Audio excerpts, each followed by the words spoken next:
Praise the lord. ప్రభునందు ప్రియులారా, మీ అందరికీ వందనాలు. చూసినట్లయితే దేవుని యొక్క మీకు ఒక మాట జ్ఞాపకం చేయాలనుకుంటున్నాను. మన అందరి గృహాల్లోని వారి వారి స్థితి స్థాయిని బట్టి రకరకాల పాత్రలు పళ్ళాలు ఉంటాయి. కొంతమంది బంగారు పళ్ళలో తింటారు, వెండి పళ్ళలో తింటారు, స్టీల్ పళ్ళలో తింటారు, ఇలాగే రకరకాల పళ్ళల్లో తింటారు. అలాగనే మన దగ్గరకు వచ్చిన వాళ్ళకి కూడా ఆ మనిషి యొక్క స్థాయిని బట్టి మరి రకరకాల పళ్ళాలు ఉపయోగిస్తాం. అది బాగా ఘనుడైతే మరి వెండి బంగారాలు వాడతాం, ఒక సాధారణ వాడైతే స్టీల్ పళ్ళాలను పెడతాం, ఇంకా తక్కువ వ్యక్తి అయితే ప్లాస్టిక్లోని కూడా ఇవ్వచ్చేమో ఏమండి. అలాగే మన సామర్థ్యాన్ని బట్టి వచ్చినోడి స్థితిని బట్టి ఒక్కోసారి ఈ మర్యాదలు జరుగుతూ ఉంటాయి. కానీ దేవుడి దగ్గర ఇలాగా వ్యత్యాసాలు ఉండవు. ఆ మనిషిని బట్టి ఎప్పుడు దేవుడు మనిషిని బట్టి ప్రవర్తించడు. వెండి బంగారం ఇలాంటివి ఏది ఆయనకి మరి ఘనహీనతను ఆయన కొలమానం కాదుగా తీసుకోడు.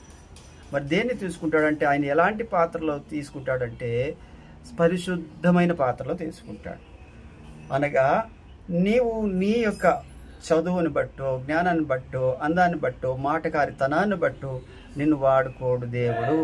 మరి ఎలా వాడుకుంటాడంటే నీ పరిశుద్ధతను బట్టి వాడుకుంటాడు. నువ్వు పరిశుద్ధంగా ఉంటే ప్రభు వాడుకుంటాను అని చెప్తున్నాడు. చూడండి ఆ మాట తిమోతి గ్రంథములో 2వ తిమోతి పత్రికలో 22వ అధ్యాయం 20వ వచనం. గొప్ప ఇంటిలో వెండి పాత్రలు బంగారు పాత్రలు మాత్రమే కాక కర్రవియు మంటివియు కూడా ఉండును. వాటిలో కొన్ని ఘనతకును కొన్ని ఘనహీనతకును వినియోగింపబడును. ఎవడైనాను వీటిలో చేరక తను తాను వాడు పరిశుద్ధపరచబడి యజమానుడు వాడుకొనుటకై అర్హమైన ప్రతి సత్కార్యమునకు సిద్ధపరచబడి ఘనత నిమిత్తము పాత్రయై ఉండును. ఎంత కరెక్ట్గా ఉన్నది కదండి. ఇగో అన్ని రకాల ఇళ్లలాగే సంఘంలోని కూడా అనేక రకాల మనుషులు ఉంటారు. కానీ ప్రభు ఎవరిని వాడుకుంటాడంటే దేవుని కోసం తను తాను పరిశుద్ధపరచుకొని తను తాను అప్పగించుకొని పవిత్రంగా జీవించే పాత్రను వాడుకుంటాడు. ఈ రోజున సంఘంలో నువ్వు అలాగుందువు గాక, దేవుడు నేను వాడుకొనును గాక.